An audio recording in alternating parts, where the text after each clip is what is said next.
bursting out of my body when you were talking because I wanted to say so many things. And I don't mind those questions. I've always found that very interesting about Greek mythology, that they are gods, but they're all flawed, and they want revenge. We're like, oh, now it makes sense. But how cool you got to see it with two lenses, not one. So you weren't wrong. You just got to see it in a different lens. I'm speaking into a robot, aren't I? Table for one can be fun. Right. I was thinking about forgiveness, and I was like, maybe that's not the way to go. My key motivator in life is pain. I make the most progress in my life when I'm in pain. Her artistic longevity is stunning. That's inspiring to me. My brain is running thousands of miles a minute all the time. And silence. Thank you for listening to the Last Will podcast. I'm Matt Young. I'm a theater educator and a parent. And ever since I lost my father to cancer, I have been mildly obsessed with death. This is my last will and testament. Marianne Williamson once said, "The practice of forgiveness is our most important contribution to the healing of the world." Today we discuss forgiveness. Matt and Claire open up about their struggles with forgiveness, and Grady shares a very personal story about forgiving in the face of hate. Let's talk about it.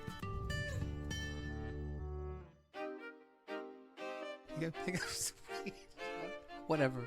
Anyway, I don't know. Never mind. I'm not going to tell the story. I don't know if this is a real story or It not. is. And I ran into my friend. I ran into another friend, and she had all this shit with her. She runs the flower shop downstairs, Brock's. She had all this underwear. And she was like, "I smell weed." And I was like, "I see a package of, like, just open underwear. Like, what are you doing, Amanda?" She was like, "I've got to get in." She had 2 wooden spoons. I was like, what's happened? Like, this is like some ye old and, like, where are you going? Is this something like some Amish BDSM fantasy? Nathaniel, no! You get down on that corn maker. Ooh, do the butter churner, Nathaniel. I don't know, but she had a wooden spoon set and panties, and she was like, "Ooh, yeah." I was like, "No, you need to get in your car, Amanda. I'll see you next week." What color Good are the she- panties? Multi, so they're all kind of like a like sherbety pastel. Mm-hmm. We got Pinks and a beige, green, a pink, a purple. beige, Yeah. a body nude, NUDE, umau, italics. I really don't have a clue what we're talking about. Good. Anyways, welcome to the Last Will podcast. I'm your host, The Matt very Young. last one. I've been is it the last one now? I'm joined by Claire Kenny and Grady Dennis. Good morning. And today we're going to have a conversation about Forgiveness. Thank you for singing it. Forgiveness is something that I think is really important that we have an understanding of. And it's one of those things that I think we continue to learn about throughout our lives. Because my perception of forgiveness was quite different when I was younger to what it is right now. And I think I've figured out a lot of stuff having not been able to forgive oftentimes, and then figuring out how I want to approach forgiveness. So I figure we'll jump right into it and start talking about the myths of forgiveness. So you guys ready for this? Yeah. Yes. All right, we just start right with the sheet. One of the myths. Number 1, forgiveness means forgetting. Forgiveness means forgetting. Forgetting someone does not mean that forgetting what they did, but rather choosing not to hold it against them, to use it to harm them in the future. I have the sheet here. I just want you both to know that I'm in between glasses. I'm in between glasses, which means I have glasses for distance. They're both wearing glasses right now, and I'm not wearing glasses. Oh, glasses. And You're in between glasses of vodka. I didn't know if you needed a refill. No. You have your big bottle of vodka with I'm with in you. between glasses. I do. But I don't have like reading glasses. I haven't been able to find real reading glasses. So sometimes I will audition. You should go to the doctor. They're very helpful at the eye doctor. No, I have been to the eye doctor, and I got to say the last prescription I got it's not great. Then you got to go again. I think I need readers. I think I need my regular glasses, which I have for distance of driving, but then I also need ones for reading, because I'm looking at my sheet and I'm like, where do I hold it? Do I hold it closer? Do I hold it further I'm all away? excited about this because this just happened to me like 4 months ago where I had the same problem. Can you forgive yourself? No. No. I'm struggling Well, with that. I don't really have to because I didn't know what I had until I got there. I was like, I think I'm just tired. I hate to sidetrack. I didn't like my prescription. I mean, you didn't appreciate it. It It wasn't. didn't work for you. No, it doesn't. Your like, eyes have to adjust. How long did you wear the glasses for? An hour? And I you threw know. them out? No, I still have them. They're in the car. They're also small, and I ordered the medium. When and did so you get? When did this happen? I recently got the new glasses a couple weeks ago. Can I you was forgive so the eye excited. doctor? Oh, No, I can't. I'm very, very Did still you go to angry. Warby Parker? I did. Okay, I that's did. why. They don't sponsor us, so you can't. Oh no, it's all right. You can't. Poor worker. No, I didn't go for the prescription. I went to a doctor, and then I got the numbers, and then I ordered them online. Okay, so I have to say Okay. I've heard this story before. Okay. I have too. I actually got my glasses from my eye doctor's office. Like I got the prescription that day and they have a little glasses place right in the office Yeah. and they did it for me while I was there cuz I just didn't want to wait, right? I Right. was so excited to finally be able to see again That's an exciting thing. cuz they do the lenses thing and I was like, "Oh my god, I didn't know that I couldn't see." Yeah, the little thing with the And then but now, I mean, I have an astigmatism. I didn't know that. Congratulations. Thank you. I was kind of excited. I know. Do you think if the numbers you got, you dialed them, you get just like a CVS randomly somewhere in the neighborhood? Maybe they just gave you a phone number. And I was calling Europe. That's what it looks like. It looks like a European phone number. Anyway, Hello. My prescription is Czechoslovakia. anyway, I am not surprised to hear this review from you because I've heard that before, that the glasses are incorrect. They're the wrong style, they're the wrong size, and they're not the right prescription, or you do have to get used to them.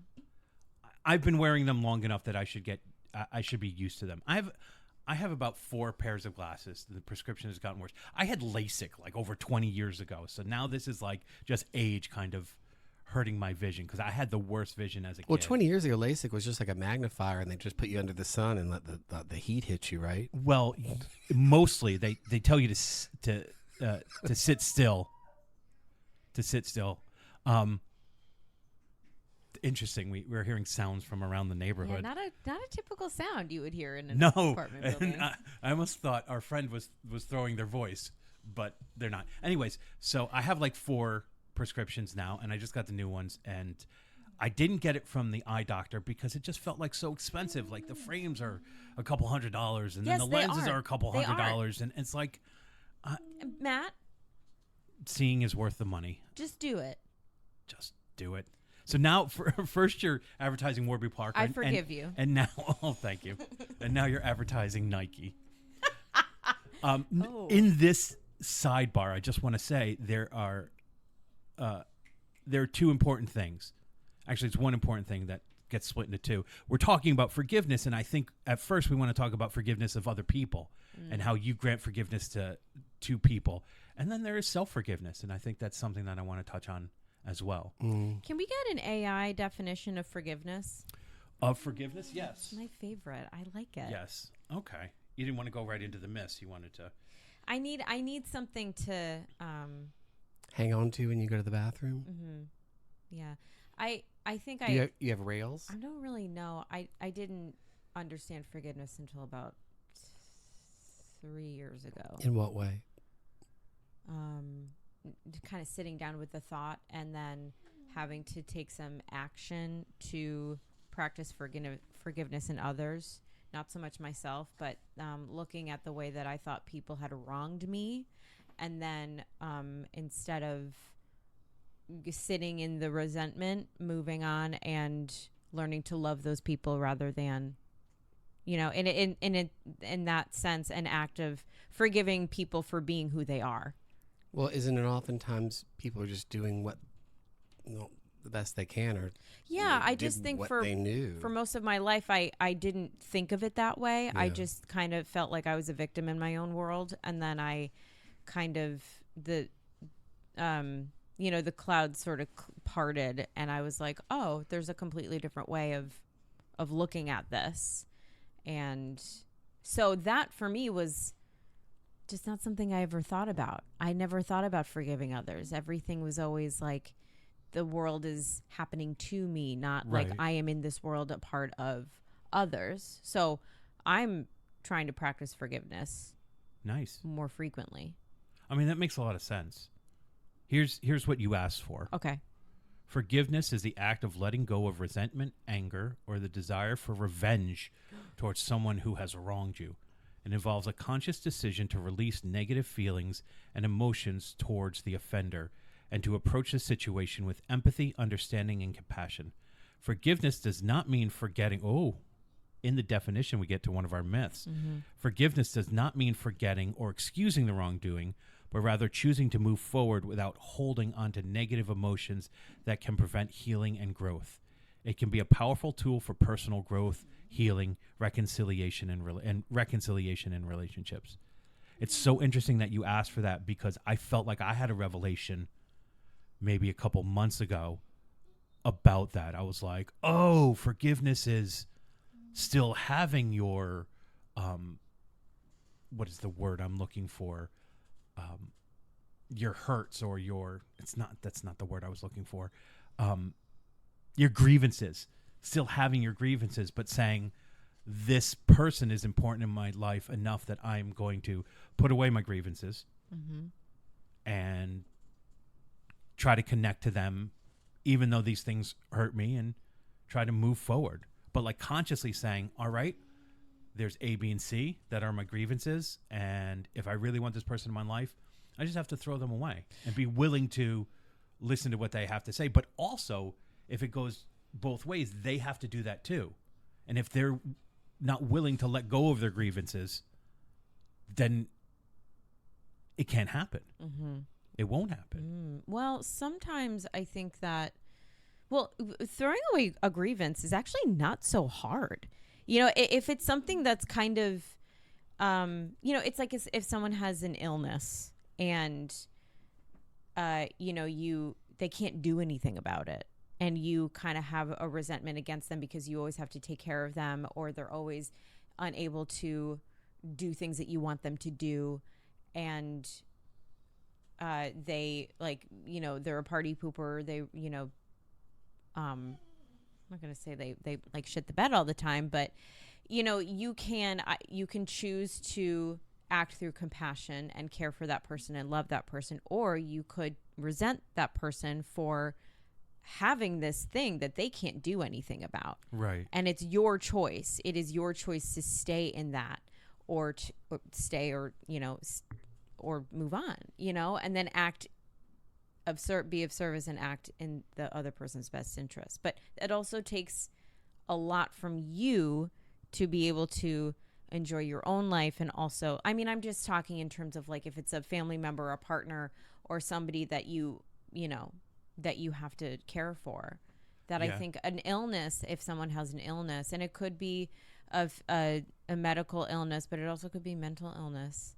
I definitely think that mental illness is much harder for people to understand and then let go of their grievances.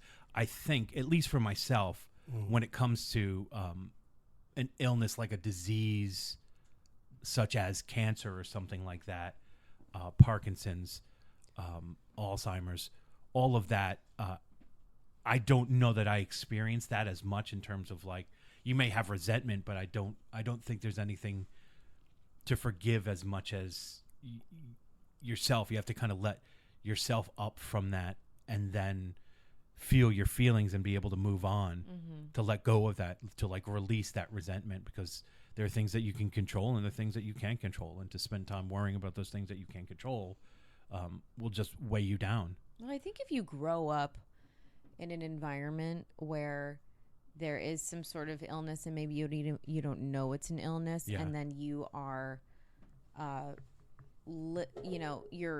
your upbringing has to do with somehow you have to cope with whatever it is that's going on in your environment. Then it, let's say you don't understand it. You don't understand that you have the option to forgive. You don't even understand that you have a resentment. And then later, as you grow up, you just your relationships with people are sort of backfiring and you don't know why they're not working out because you don't know how to let go of a resentment and you don't know how to forgive. Right. I do think awareness is the key. You know, you come into... Can you have awareness at a young age? No, I'm just saying when the awareness comes, when you grow older, Yes. especially with mental illness, a mental illness of a parent that may create that, like you're saying, a certain environment that some may label abusive in a lot of ways. It takes time to figure out how to get to that, but like... Well, the awareness at that point is understanding that there is nothing to forgive because honestly, the person experiencing whatever mental problems, they probably barely understand it themselves. Yeah. So then you take that. And what are you supposed to do with it? And I think that forgiveness is part of, you know, an umbrella of compassion. And it's not like you have to go up to someone and say, I forgive you, because they're like, for what? You know, it's like you just kind of have to sit in that realization and, yes, that awareness and say, oh, I can be different. I can act different toward this person. I can also change and I can turn over a leaf in my heart. Well, I think that brings up a really important part of forgiveness, which is it's kind of just for you in a lot of ways. You can't go into the act of forgiving, you know, just to label it that way, with expectations of things coming from others. It really is something that is about the self, about you being able to do a certain thing. And so it's singular in that way. Does that make sense? It does. I feel like in my brain it makes more sense than how I'm saying it. It But does. like the act of forgiveness is about you letting go of this thing, and what happens outside of you isn't as important as being able to really like let go of the thing in your own mind. So again, if you're dealing with someone with mental illness that eventually later in your life you figured out, it's about you offering forgiveness to them inside yourself, offering forgiveness and grace to yourself within yourself, and then expecting nothing from it. Wow. We got right to it. So that's our episode, I think. We figured it out. The only sidebar to that would be unless someone says to you, I need you to forgive me, please. Well, I don't think it's only works that way. No, I agree. I just said I think that just, they're pretty cut and dry. Well, do you... You forgive that it is a singular thing unless someone says to you, please forgive me. Yeah. Do you think that if somebody asks for forgiveness that they should get it just because they asked for it? Yes and no. Yes and no. In the sense of, yes, because it's healthier for me to forgive somebody and be able to move on with my life. And no, in the sense of, just because you ask for something doesn't mean that you deserve it or that you get it without making fundamental changes or whatever behavior has led to needing to ask for forgiveness. But if somebody asks me for forgiveness, the healthiest thing I think for me to do is to be able to forgive them for my own self, like selfishly, so that I don't have that burden, that poison in my system. It says that they say on the plane, apply your mask first and then apply your baby's mask or somebody else's. I mean, there's really no work you can do for anyone else unless you have done it for yourself. True. Which gets into self-forgiveness. But like that whole, I have to love myself before somebody else can love me. My therapist thinks that's bullshit.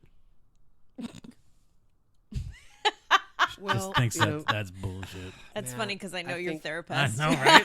Yeah, I do too. And Dr. Scholes is somebody who's just... He's been So around the supportive. block. Thank you. Very, very supportive. So supportive. He's been around the block a couple times, hasn't he? starts at the bottom and works his way up. His way up. All right, so forgiveness means forgiveness means forgetting. No. we did that one. No, it doesn't. No. What about forgiveness is a sign of weakness, No. right? Sorry. No, but there's like this stupid like masculinity thing of like I can't show weakness, and if I don't hold a grudge, then then people will think I'm weak. Like, Maybe who forgiveness cares? is a sign of weakness, but does that mean weakness is bad? Why is that a Okay. bad word? Yeah, that's true. Got to change those definitions. So why is to me, I'm like, why is weakness a bad word? It's good to me. What's a synonym of weakness? Strength. A synonym? Cinnamon. What? A cinnamon? Oh, another word for weakness. I'm Matt's sorry. between glasses. True. It's true. Glasses of I can't see what people are saying. A synonym of weakness would be frailty. Wow, that was super weird. Frailty doesn't sound like a great thing. But I'm trying to think of a synonym for weakness that What? also means strength. You know, that because let's say Vulnerability. yes, People yes. see that as weakness. I see that as But strength. I see vulnerability as strength It is too. strength. It is strength. Forgiveness is, I think it's, see, being weak to me is something that's helpless. Weakness to me is helplessness. Vulnerability is having enough courage to open yourself up to pain and discomfort. Yeah, I totally Or agree. someone else's or your own. Right. Mm. This is very emotional. It can be. For sure. I think that the perception of weakness is often associated with physicality. Yes. Yeah. And people think that if you're not physically strong or mentally strong, that makes you a victim. I'm trying not to use words like vulnerability because I agree with you. Vulnerability to me is strength. Pushing your emotions away and not letting them out is weakness, what's it I worth? think. So it's not a weakness. Forgiveness is not a weakness. I think it also goes back to stupid Darwin and his only the strong will survive Stupid idea. Darwin. I know, stupid Darwin. Did you know that Darwin and Lincoln were born on the same day? I think born on the same day and died on the same day. What? What is this, blood brothers? How does that Yeah. happen? I think so. Maybe they weren't born, but they definitely died on the same day. I mean, there are a lot of people that do that, but none that we all know. People that do that. That sounds like it was like, hey, are you up for it today? Yeah, I'm done. You done? Okay, cool. I just think I was surprised that Darwin and Lincoln lived at the same time because I just think of them as different. Wait, they Eras. lived and died on the same day at the same... Oh, Like during the same time period. So Lincoln, no, they couldn't have died on the same day. That must have been Adams and Jefferson. They died on the same day. They were born on the same day because Lincoln didn't live that long. Lincoln died in 1865 because he got a Derringer bullet in the back of the head. So, exactly. So I for some reason I thought that Darwin lived way before right, Lincoln. I did too. So no, they must have been born on the same day. But I also forget how far what was the Civil War, the 1800s? Yeah, 18. Yeah, which to me doesn't sound 1861. like that long ago. It's not. Right? It's a couple hundred years ago. It's not. Still feeling the effects of it. In So this, yeah, country. all right. Forgiveness is always necessary. Forgiveness is always necessary. While forgiveness can be a powerful tool for healing and reconciliation, it is not always necessary or appropriate in every situation. I don't believe in absolutes, so I negate that completely. That can go in the back seat. Actually, the trunk. Well, actually, I'll drop it off of the dump. In the boot. Oh, Just drag it. Just drag it behind the car. I've already got enough things hanging. I can barely go 20 miles an hour clear. Okay, here's an interesting Just one. married. Dunk, dunk, dunk, dunk, dunk, dunk, dunk. Those are the cans on the back of the car. Dunk, Yeah. dunk, dunk, dunk, dunk, dunk, dunk, Yeah, I dunk. got that. Forgiveness means reconciliation. No. No. It's not the same thing, is it? Well, No. if you want to break that down, forgiveness is reconciliation with oneself. I just think of reconciliation as reconciling numbers that are not aligned at the end of the But- workday. If it's a Hey, singular... wait. I'm sorry. No. Say what you're going to say, and then I want to get onto That was what I was going to say. And then I was going to make noises. what. Like, Ka-ching! Why did it go to? Why does reconciliation go to numbers with you? Because I think of and do those numbers have colors? Oh, of course. Okay. Yeah, like so I mean, you keep a scorecard. like purples and Yeah. silvers and reds. But And no, Asher and reconciliation blue to and me green because orange and Go Claire. reconciliation to me, I don't think about in terms of conversation or argument or conclusions. I think about it in terms of numbers. Sales? Maybe it's Interesting. because that's the word that I use most frequently in terms of numbers and sales. So it's been hijacked Well, in what your are we life. going to reconcile at the end of the day? Oh. We got to reconcile the inventory. Oh, Ooh. these numbers are off. You work for really youthful people. Made me think of the Hudsucker proxy. Grab Like my that board over- grab my reticule, please, But anyway, and my Oh, Cheetos. Interesting. I never No, really I mean, thought of. I don't think of it outside of people. but let's say okay. But I don't deal- so I don't deal with if numbers if you're having or a people. feud and you have to reconcile the feud, is there forgiveness in it? No, it's let's come to an agreement. Yeah. It's very transactional. Well, we're assuming now there's Okay. someone else That's involved. interesting. Yeah. I just never thought of it as transactional, but that's really what it is. We're assuming with each one of these, though, that someone else is involved other than you. Yeah, I guess so. I'm Just I'm thinking done of with a reconciliation. bunch of Claires in this room right now having a reconciliation. Let's just reconcile this part of the conversation. Wait, how many Claires are there? Oh, we're down. I'm seeing 4 this we're morning. a lot so- fewer than we used to have. Well, that's good. Yeah. That's improvement. That's Oh. reconciliation. And that's why the glasses helped. 3 of the Claires couldn't see. I think there were probably 12 at one point, but they were running around. They were running rampant. Yeah. So you were kind of running a chicken coop in your own mind. Yeah, I think we're just a little bit more organized. Not a chicken coop, more like a casino. Well, I'll forgive you for correcting me, and we can reconcile that and move on. Excuse me. That doesn't mean the end, though. Reconciliation. Now you got me on this thing. Forgiveness must be immediate. Another absolute. Yeah. Nope. It can't be. Nope. No, because you need to process it.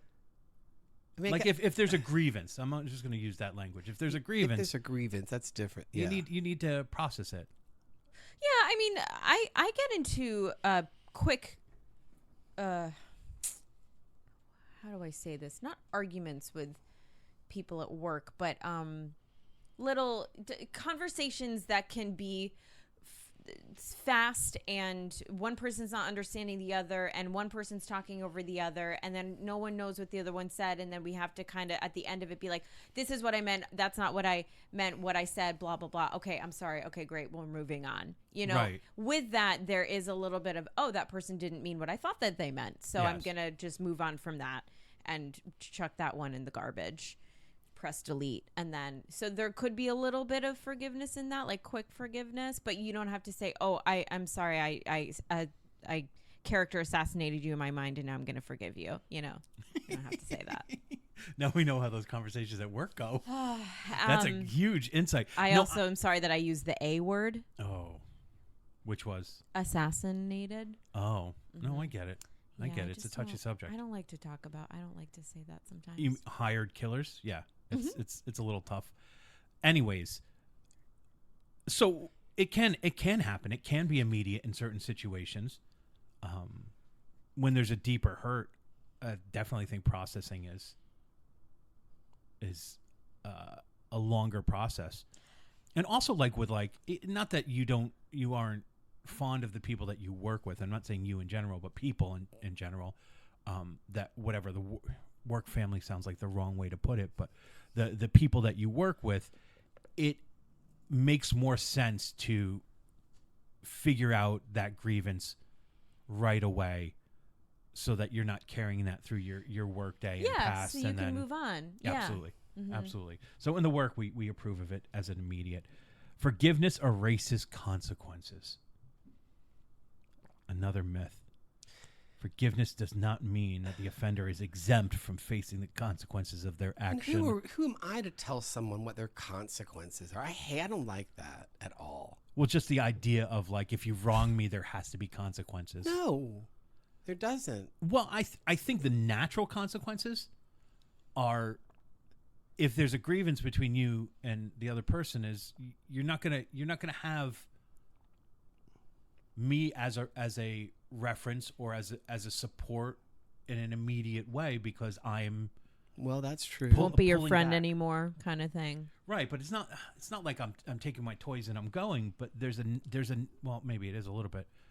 There's a natural of broken trust, Yeah. which can be a consequence, and can that be mended?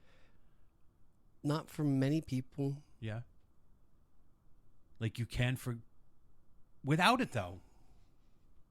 What is forgiveness? As we're talking about it now, I'm thinking like, if we don't mend the break,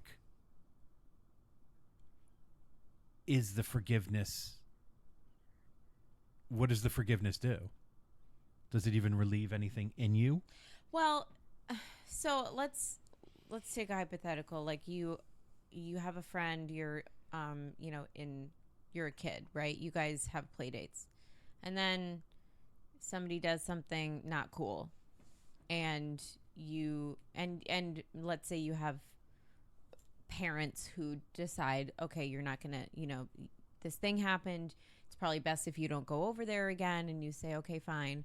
And then as you guys grow up, not really being friends, at some point you guys have to, let's say you move from elementary school to middle school, and then you guys have classes together, and then you have to work together in a project, and then you get to know that person again a little older, and then you're like, okay, well, maybe this person has some redeemable qualities, and you kind of take that practice of forgiveness in your heart, but then they do something again, and you're like, whoa. Fool me once, fool me twice. Exactly. Keep going. And you're like, Strike one, strike two. That's a baseball metaphor. Yeah. Claire. baseball? Yeah, 3 strikes and you're out. I always thought it was, is it one word or 2 words, baseball? Baseball's one word, Oh. not base and ball. 4, Although it it's does mean 1, base and ball, 2, but it's one word. Baseball. 3 strikes, you're Out. out. Right, there you Oh, go. that's what that song's for? Yeah. Yeah. So it's about baseball. All right. Anyway, so back to the. Anyway, that person does something. You're like, oh, not cool. And then yes, you have to decide this person. It's not unforgivable, because you're like, maybe you decide this person's not cool and they're not for me, and I'm gonna do my work here, and then I'm gonna move on and not be friends with that person. Right. You're going to keep your distance. You're going to protect yourself from End of story. sharing your vulnerability with them, really. Right. And that's a natural consequence. I think, for sure. Why did I start? Oh, consequences. Most people inflict consequence upon themselves enough to have to repair their souls if they've done something and have asked for forgiveness, and the payment is you will experience your own payment. Yes. Ooh, that's a good one.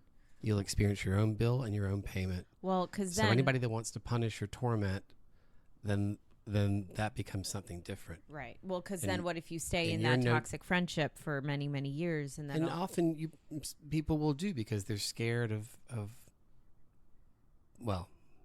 pulling back when this person just wants to now, for the rest of your relationship, punish you or make you remember what you've done. Well, that's a whole other thing, And like right? Jackson It's Brown like- said, do not remind me of my failures. I have not forgotten them. Right. If you're going to be in a punishing relationship, it just doesn't. It makes no sense. But then it doesn't feel like forgiveness is part of it.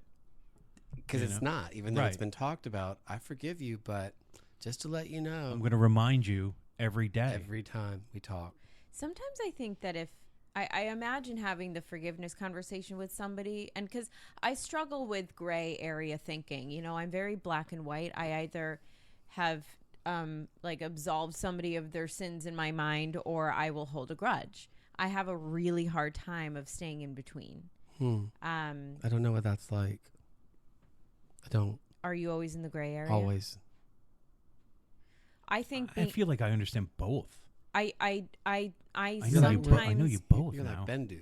Well, Exactly. there are people that I am in the gray area with, but then I get stuck in the gray area, and then I don't Don't go know to which way either to side, go. and then I have to make that decision, and Yeah. usually it's That's panicky, isn't yeah, it? Yeah. yeah. So, So it's easier for you if it's cut and dry. If something is a little like, well, I do forgive, but there is this one small wire that I can't get connected. So now I'm in the gray area with it, where I was certain of Yeah.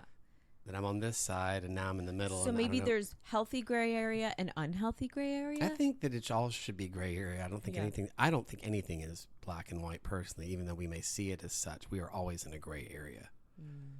I guess in listening to both of you, Since you are in the middle of us, technically, I'm wondering, Grady, if in that gray area, and I think I agree with you. I love gray more than I love black and white for sure. Are you caught up in that one wire that doesn't connect, and then that takes the focus away? easily. Sure, that's a danger of living in the gray area. So there is no resolve in the end. I think it just takes time for your soul to repair. Okay, So if you're willing to be patient, it will repair itself. It will. So there's a hope. There's a hope in that. There's always hope in that. With- yeah, with and there's time always that it hope will in the be. gray area. Black or white, you've decided one thing or the other.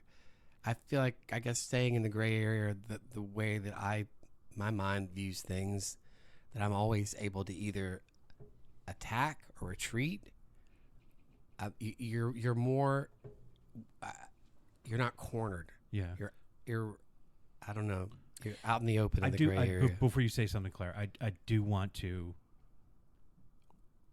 bring up a situation where I think black and white is much better than gray, And there are some that are just that's it. like Nazis. politically, Yeah. Oh. Nazis, black and okay. white, bad. Mhm. Nope. Bad. Nazis bad. And unfortunately, they're in the gray area these days. It seems like Ah, God. that doesn't make any sense to me. No, it doesn't. Like that feels like that should be the one thing that's like, oh, black and white. Yeah. Maybe it's from And my you're right. There unfortunately yes, you're right. There's a little. No, we're in a moment. There's everyone has a voice, and we've really got to look at everybody's side. And sometimes you don't get a voice. Not like that. Well, the idea of freedom of speech is great, but When it comes freedom, to being a Nazi, freedom Sorry. of speech without I'm not responsibility sorry, actually. to a society feels Wrong. yeah. But then if you limit speech, then are you really giving free speech? I mean, there's a fucking gray area for you right there. Like, but I know it makes your insides groan out loud. It does. But like the idea of you're not allowed to scream fire in a crowded building is not protected by free speech. No, And so nor should it be. I feel like, does hate speech get put into that category? It should. Well, are people But- getting thrown in jail for hate speech? I think it has to be. It has to be with action. I think it depends also If how you much. say if you say something hateful while assaulting someone, yeah, then it'll be put into hate crime category. Well, so people technically don't. You can. People don't get thrown in jail for assaulting anyone either. So No, they didn't. no. And I've been in that position, and they don't. Yeah, it was a I big yeah. No, you That had being said- you had to for everybody. I appreciated Yeah, it. for your the whole country. Hmm. So Sometimes forgiveness is the only way for you to move on and to live a healthy life. can I make an amendment? Sure, Uh, because we are a living document. Let's just be reminded. Anything that has amendments is a living document, and we shouldn't be white knuckling amendments just because they made more sense at another time. Just in general for our podcast is what I'm saying. When you have amendments, it's a living, breathing thing. So it should change. We don't have to hold on to old ideas just to hold on to them. I think that for me, I'm just thinking about a situation if I were in conversation with someone and they asked me to forgive them and I wasn't sure if I could in that moment. And then I would, let's say I think about it, right? Sometimes forgiveness to me, let's say this person did something that I really can't forgive or I would really struggle. I'm going to go on and say that maybe it's not forgiveness, but maybe it's just acceptance. And I don't know if I can forgive you for the wrongs that you've done, but I can accept why you did it. And I can accept that that's who you are. And I can accept that things happen in the world and we just have to move on from them. So for me, forgiveness isn't absolute. Again, the black and white. I know myself, and I know that I will, on that scale of black and white, the color and the gray, I actually move on that scale a lot on a particular topic. And I might be in the gray area one day. I also might be in the forgiveness area. I might be in the unforgiving area. I might be in fear, or I might be in faith. Yeah. Or I might be in whatever, happy land somewhere else. So I might not be on the, I don't know if there are people in the world that I've been able to say, oh, I really forgive that person for what they did. But I accept that it's something that I just have to move on from. Yeah. For your own health. And again, you go back to the living, breathing thing. Like, it shouldn't ever be one thing. And I think that's like the overall, I think that's what you're saying in the end, Grady, is like being always in the gray area means that for some things you can shift the way you're thinking about it at one point in your life, and then shift the way you're thinking about it in another part of your life. It gives you more options to exercise empathy, to exercise clarity, to exercise a bit of stand down and look at the whole picture. However, there are three parts: the gray area, the black, and the white. If you're not willing to go to all three of them, then that isn't absolute, and then you're doing yourself a disservice, because some things are black and white. Yeah. All right. So, forgiveness is a one-time event. That seems very silly in terms of the myth. Forgiveness is a process. Yeah, we already said that. Forgiveness is easy. I'm not sure anybody's said that forgiveness. Oh, maybe they're like, in trying to convince people that you should be forgiving. You know, like, oh, forgiveness is easy. You just have to let somebody off the hook. No. Yeah. I don't know. I could see how, I know some people in my life who could say that. And I just, think it's horseshit. Forgiveness to me, it's like if I have boulders in my soul and in my head and in my heart about something, forgiveness to me could be like trying to move a really heavy boulder. It's not easy. Yeah. I can see how people can say it, but it's so far from the truth. Forgiveness means excusing bad behavior. I feel like we've done that. We've talked about that. It's not excusing. It's almost accepting the bad behavior, and then you treat the person accordingly, based upon trust and vulnerability. Someone showed you who they were. Mm-hmm. Forgiveness is only for the benefit of the offender. I think we've said clearly. That's another absolute. It's about this. It's about self. Yeah. More than anything else. Yeah. Mm-hmm. Have you? Have either of you had a situation where you weren't able to forgive?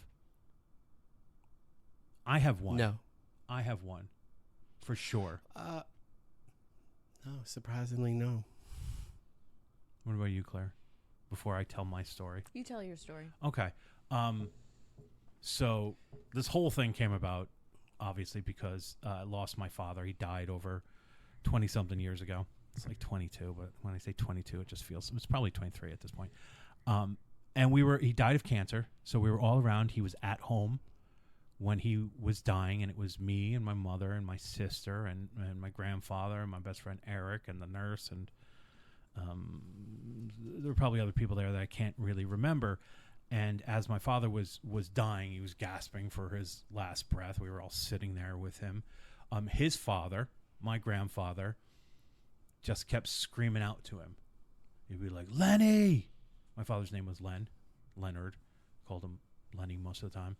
He'd be like, Lenny! So every time like my father was kind of fading, he would be jarred out by this man screaming for him. This happened like 4 or 5 times.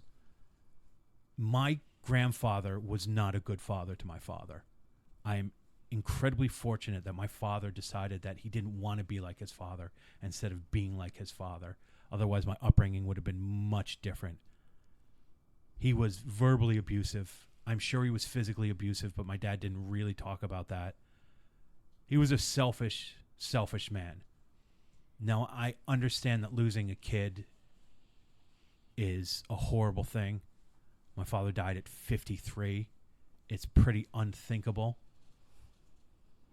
I was never able to forgive my grandfather for the way that he acted and taking away my father's somewhat peaceful passing because of his selfishness. And I just cut myself off to him totally and completely. And when he was really sick, I didn't go visit him. He tried to reach out to me. I cut him off. He eventually passed, and I knew he was going to pass, and I didn't reach out. I didn't go see him or anything like that. And at his funeral, I didn't say anything. I was very, very quiet. I like to speak at funerals. What can I say? I enjoy a captive audience, so I'm good with eulogies. I can't. I'm not clutch for anything but eulogies. So let me tell you, if you guys pass, let me speak at your place. No, I'll have nothing. I don't want any celebration. I want nothing. If I go, I want to go quietly. I think that what you just said was you did forgive him. Because by forgiving him, you stepped away. Maybe. And I know you have a big heart, and so you probably loved him from afar. I don't think I did. But I think that's a way of forgiveness, of you not attacking him and you not jumping on him and making him aware of all his misdoings and his shortcomings and how he treated someone. You were then, the best way for you to forgive is to step away. I think that's very generous of you. Do you? I do. Because you could have had a choice to call every day and say, hey, just so you know, you don't get to sleep at night. Well, it sounds like you don't want to give this person the benefit of a forgiveness. I think in terms of I used to have a better understanding of it, but like it was like a last gesture of support for my father. There you go.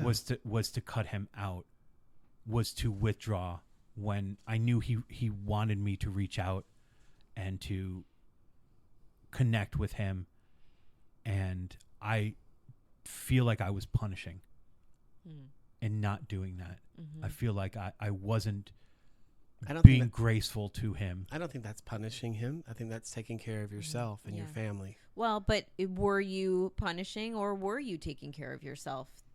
You could be standing in one spot and you could be not physically taking an action, but mentally you're either loving or hating. Maybe. I don't really know. It felt very purposeful. And I don't feel bad about it. Every once in a while, I'll wonder if it was the wrong thing to do. But for the most part, I'm okay with my choice. Then you already know. Yeah. Well, it's like you accepted that you even said he is who he is. That's how, for whatever reason, doesn't matter. You've accepted that there's nothing that's going to change about this person, and you almost had to move on. When people pass on, we actually have that opportunity to let go of some stuff in our life that we don't need anymore. And that some stuff can be people. And I never thought about it that way. We don't need those people in our lives anymore. We really, especially if they're going to be harmful to us. So, yes, if letting that go, if you letting him go meant that that was good for you, but forgiveness would be if he asks, I think maybe, and here's another question, is forgiveness a thing that has to happen if someone asks for it, or can we just do it on our own? Like, you decided not to forgive this person. It's almost like you're purposefully not forgiving this person so that you can kind of hold on to that grudge that you have. But he didn't ask for forgiveness. No, he would not have been a person who so thought that you don't have to forgive him. Anything wrong. You don't have to, unless you want to, absolve yourself of that resentment that you have. But it sounds like, I don't think you have any resentment. I think you've let it go. I mean, No, I think I judge myself a little from the outside. Well, can you forgive yourself for that? I wonder. I mean, that's something I struggle with a lot. Why You know? why do you have to carry that luggage? Because I want to be the person, I want to be the best version of who I can be. If I can't be successful in work, if I can't be successful in career, I want to be successful in at least representing the best version of myself. And the best version of myself wouldn't have been petty, I believe. do you have a regret about this? I don't know. It doesn't haunt me. Mm-hmm. I don't think about it a lot, but it does come up every once in a while in my brain where I'm like, should I have done this? Should I have been forgiving? Well, And right now I'm in a situation too where with friends where there were some grievances and stuff like that, and I felt like maybe I would, even though I have these grievances, I'll unburden the grievances and then I'll let them go. And what I learned was they can't let go of their grievances. So I'm like feeling a different way about forgiveness now. That's kind of where I thought like, oh, if you can't get rid of your grievances, then nothing can really happen. And I just don't need that in my life, that like Interesting. negativity in my life. So is it easy to let that person go? In that sense, yeah, it's easy to let that person go absolutely. because Let them walk. there's nothing I can do about it. I've already been willing to, even though I think that I was wronged more. I've on a couple of occasions made the attempt to throw away my grievances and do an olive branch. So I think maybe this situation that I'm was dealing with, I don't know that I'm dealing with it right now, has brought up thoughts of my grandfather and stuff like that. Ugh, this is tough. I mean, I think We haven't even gotten to self-forgiveness yet, so we're just you're touching on the edge of that iceberg. I mean, this Well, it's, let's go into that. It's just stirring. It's just stirring the up hardest. some stuff for me that I haven't thought about in a while.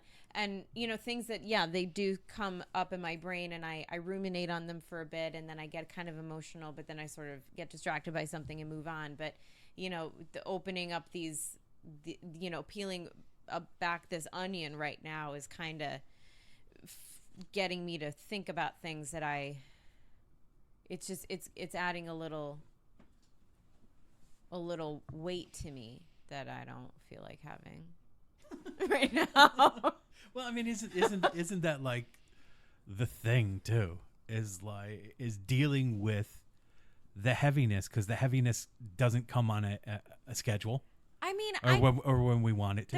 There are things, and I have to admit that there are things that I have a hard time forgiving. I can accept, but forgiveness to me is like almost permanent.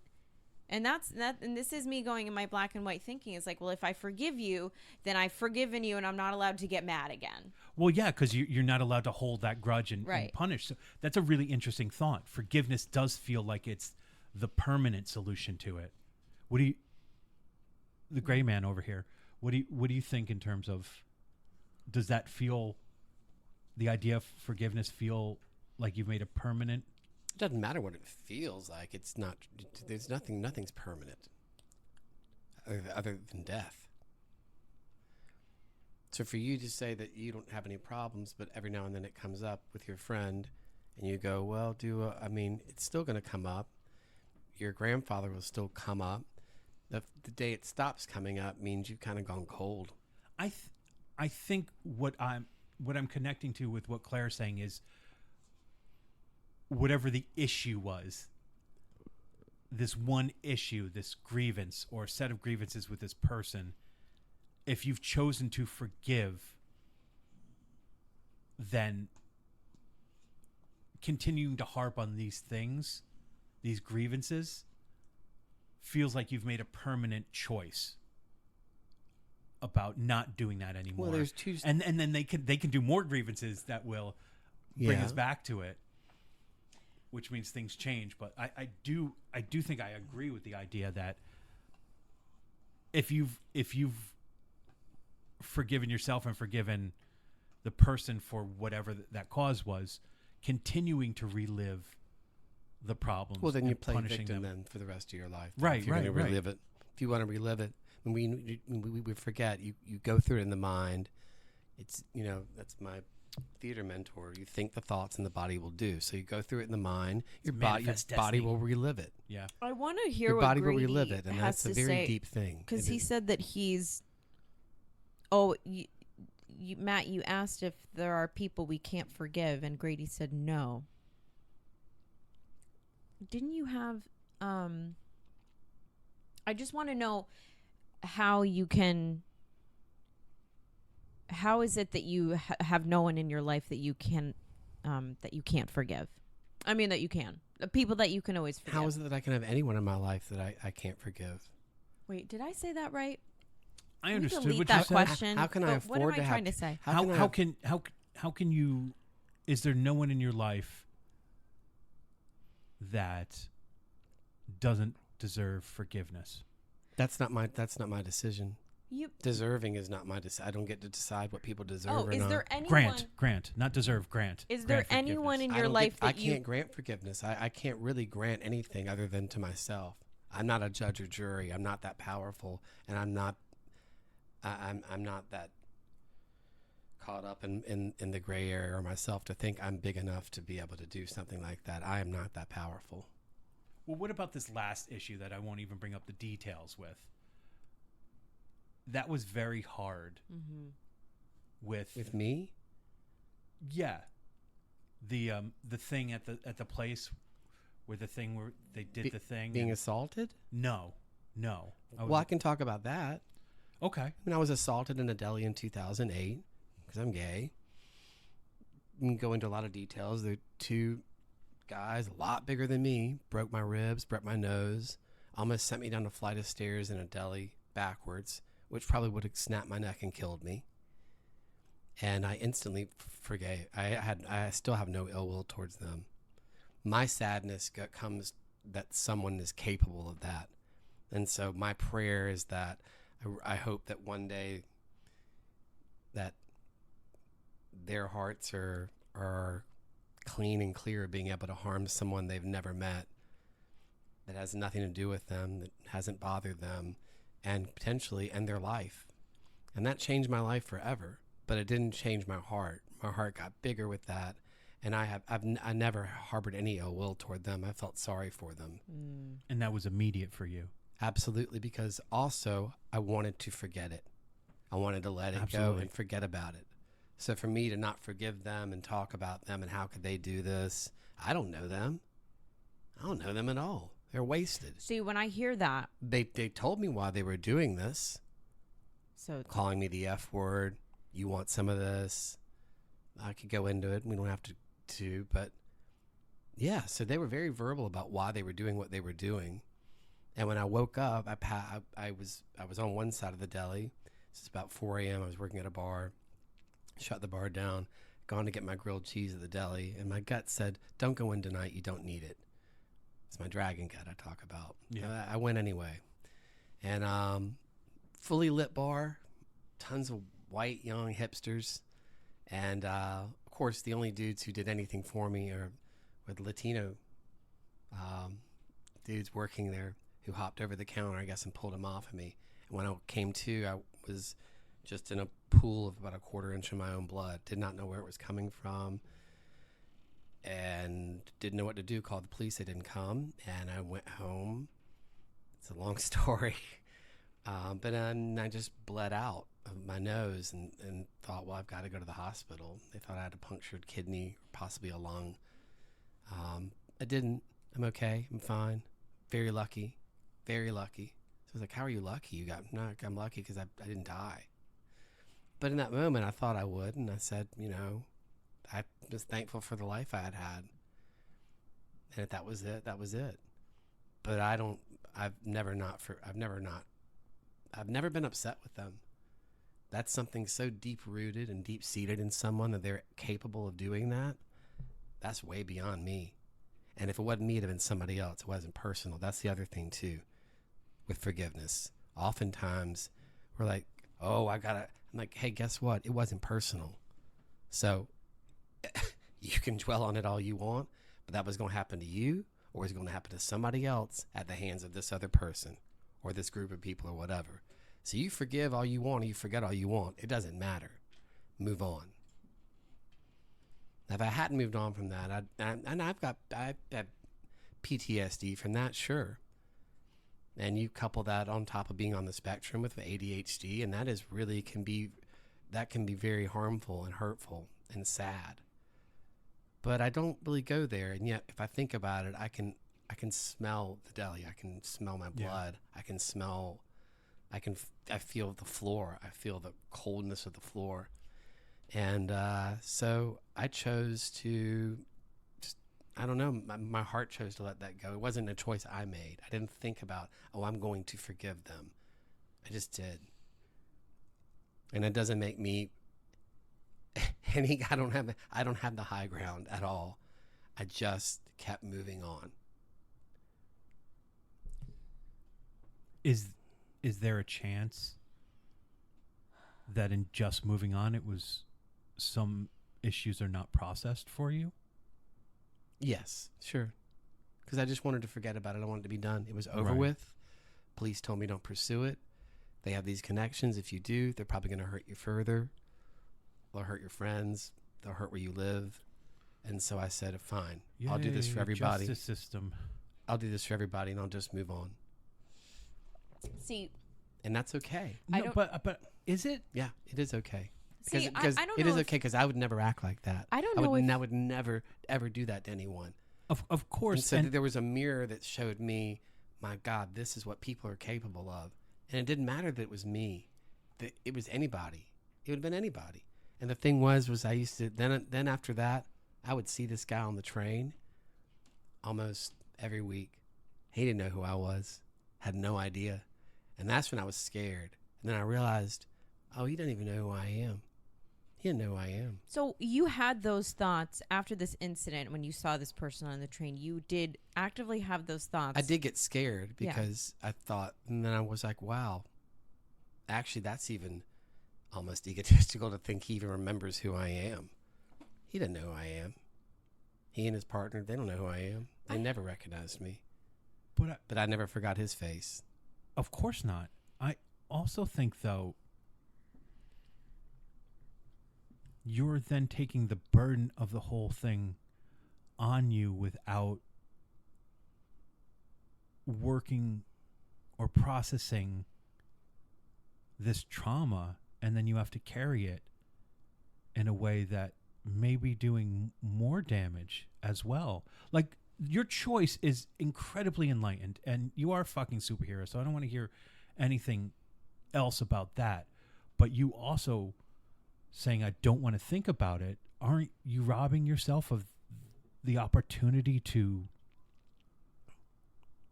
heal? I mean, I could have dug deep at that time, but I also knew, like, what's the point? This has nothing to do with me. This was an attack. What am I digging into? Then I have to dig into my past abuse as a kid and things. I'm like, that's the stuff I need to dig into, because those are people that knew me and they hurt me intentionally. Now, Well- this is someone who hurt me intentionally but didn't know me and would have done it to anybody else. So Yeah, I don't care. but it still did happen to you. it did happen So- to me. In working through it, from what I understand, with PTSD, it's about not reliving the emotions that went along with the trauma. Like when you're uncovering PTSD or you're Mhm. working through it, you're not having flashbacks that put you into the actual feeling of it. You're not feeling that fear on the train when you see that person. Right. Because whether it was you or somebody else, you still experienced the trauma. I did, and I threw everything into my work at that time, which was writing and filming and creating characters. And I look back, and a lot of those videos were me playing myself in a very self-deprecating way. Right. And so I think maybe I pulled that out. And now I do look back at some of those, and I really don't like how I portrayed myself. But maybe that was my way of working through it. I don't know. Look, you were in survival mode, and I get that, but like with reflection, I do know that that that happened and it was a horrible thing, but I had already been through way worse. And so I think my heart let me know, if you've already gotten through what you've gotten through and gotten here and you got out of this, there's nothing you can't handle. Yeah. And so I forgave myself. I had to forgive myself for not wanting to go out and fight the good fight and go to court. And that was what I had to forgive myself. I had to forgive myself because I felt like I didn't do the right thing to handle this. Right. But I didn't know what to do at the time. Absolutely. Nobody showed up for me. I'm sorry. It's okay. Oh, it's okay. No, but I had a friend who I did call that evening later after a while and said this had happened. Came over in his pajamas and took me to the hospital immediately. And that was the worst experience, actually, because the hospital I went to was not in a great part of Brooklyn. yeah. And once I was signed in, I wanted to go. And they said, well, if you try to leave, we're going to have to sedate you and strap you down. So I knew I was just there, and I'm in here with people who are going crazy. The whole place smells so foul. The stench was just, and that's when I was like, I just need out of this. I want out of this. Yeah. Well, it's another traumatic experience on top of. I'm alone and I want out of this. Yeah. But I don't really know what got me through that. I just find it interesting that, I'm listening to this story. Matt has replied. I have, my own thoughts, but you're the one who experienced this. You're the one who's forgiven, and us two who are listening to this story, and I can't speak for Matt, but I'm disturbed by this story. I don't feel forgiving, and I have a hard time accepting that. Yeah. You And- sound like my mother. And you're the one who Experienced it, Yeah. and you're the one taking the different path. And I don't know if it has to do with, and I'm going to say the word victim because in this case you were actually Yeah. a victim by Sure. definition. The victim is not seeking, I guess, justice.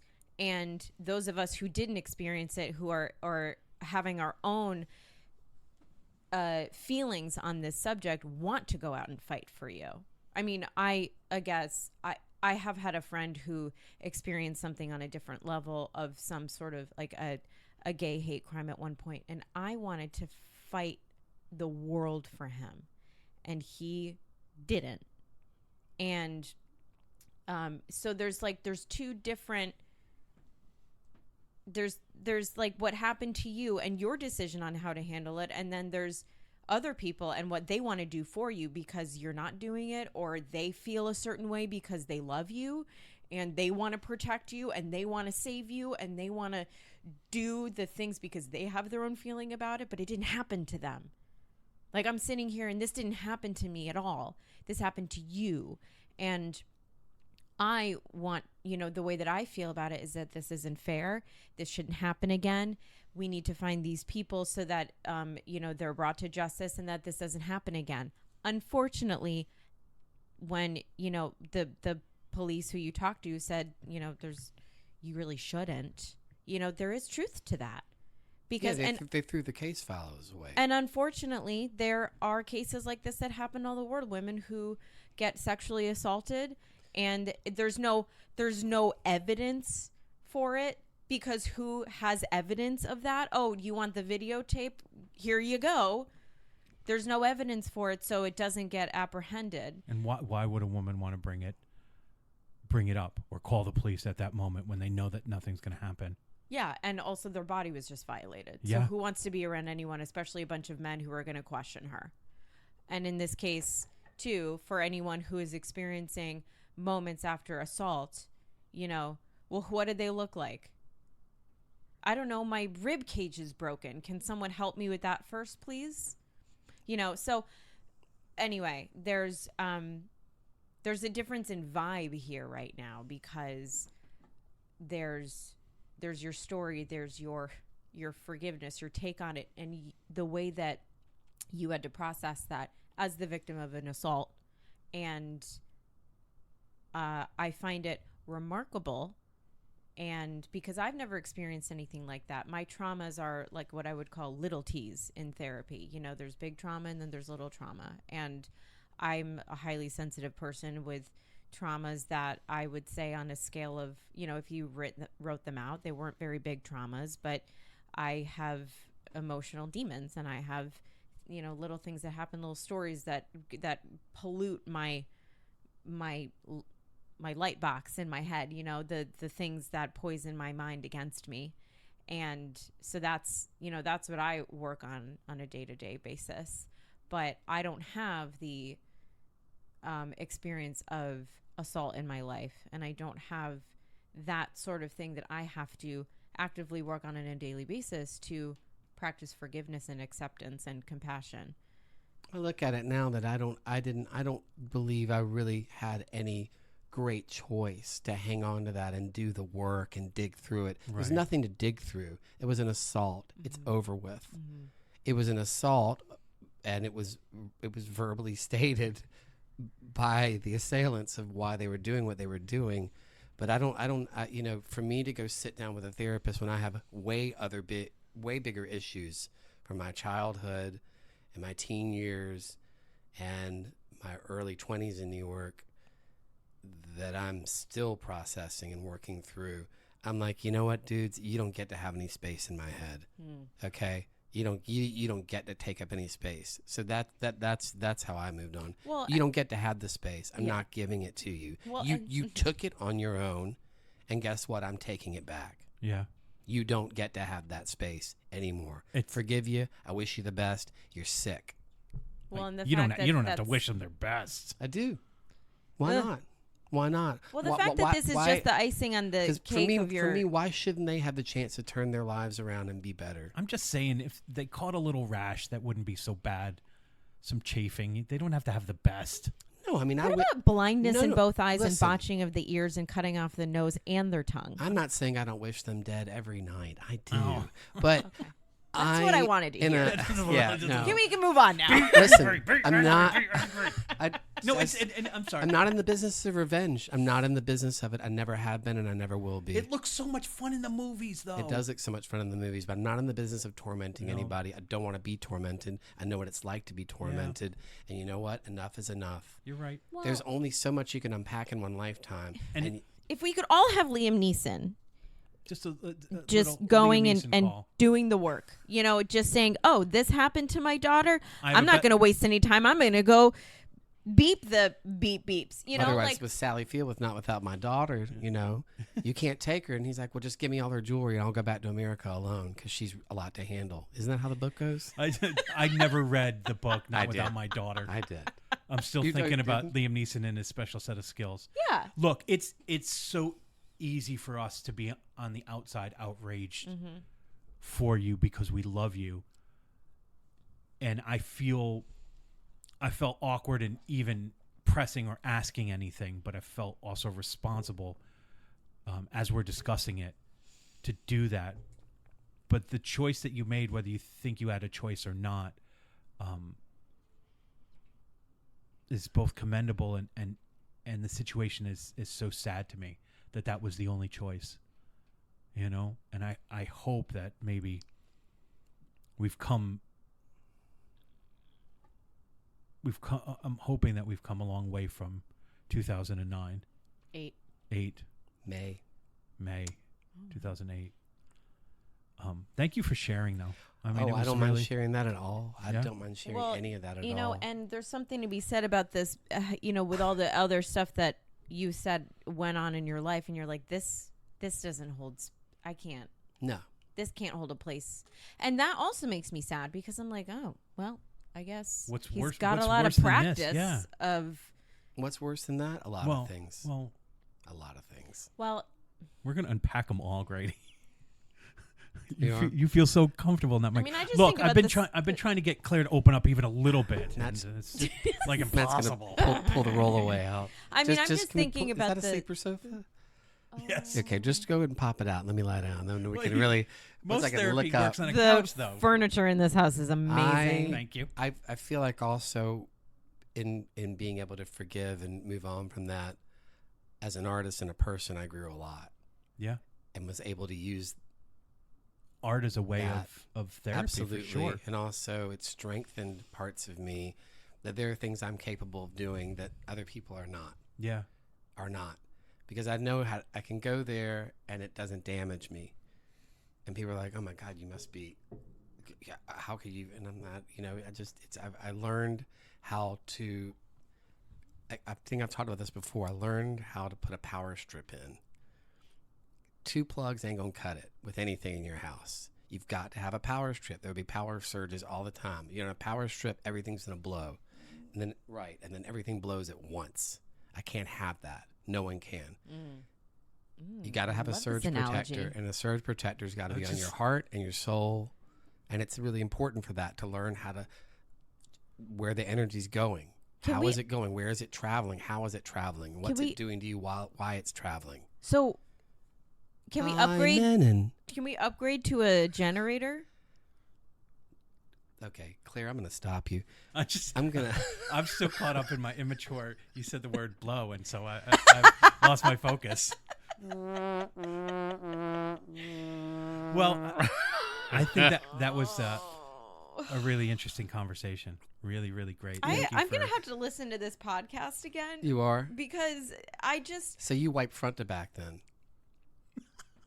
Why do you always have to go there? Go where? To potty humor? Yeah, because you it's always funny, talk and about I'm really my good at it. wiping habits. I've never ever mentioned your wiping habits. Off podcast. You want to talk about something unforgivable? You just saying that in front of people. How I've dare you, never Claire. mentioned your wiping style or the fact that you use 1 ply. Why? But One ply? Yeah, Claire. I need to get a 3M roller down there. I bet you. Okay. I don't even know what he's talking Is about it now. because I'm the only woman in the room? Nope. Is that why we're doing There's this? another woman in the room too. She doesn't like to say anything. Sandra? That's my mother's name. She's not Is here. it really? Yeah, Sandra. Aw. That's so weird. I would tell you a really weird thing. Wait, I think we should close this thing up, or do you want this Just one? 70% of the Okay. time, I make up fake names, and it's either someone's mother or their aunt, and it's happened my whole life. Really? Yeah. Wait, totally. do me. Lydia, No. Darla, No. Stephanie, No. Aloysius. Close it out, man. All right. Thank you for joining us. Dana. How do we usually close this thing out? Excuse me. So what did we learn? Well, I think we learned that this podcast can take a tangent or two, but also that as much as we think of forgiveness as being for somebody else, it's really for ourselves. And I think Grady's story is a perfect example of that. You may have your grievances, but the best thing you could do for yourself is to forgive. So that's our podcast. New episodes drop on Wednesdays wherever you get your podcasts. So rate, review, subscribe. Till next time, onward, forward.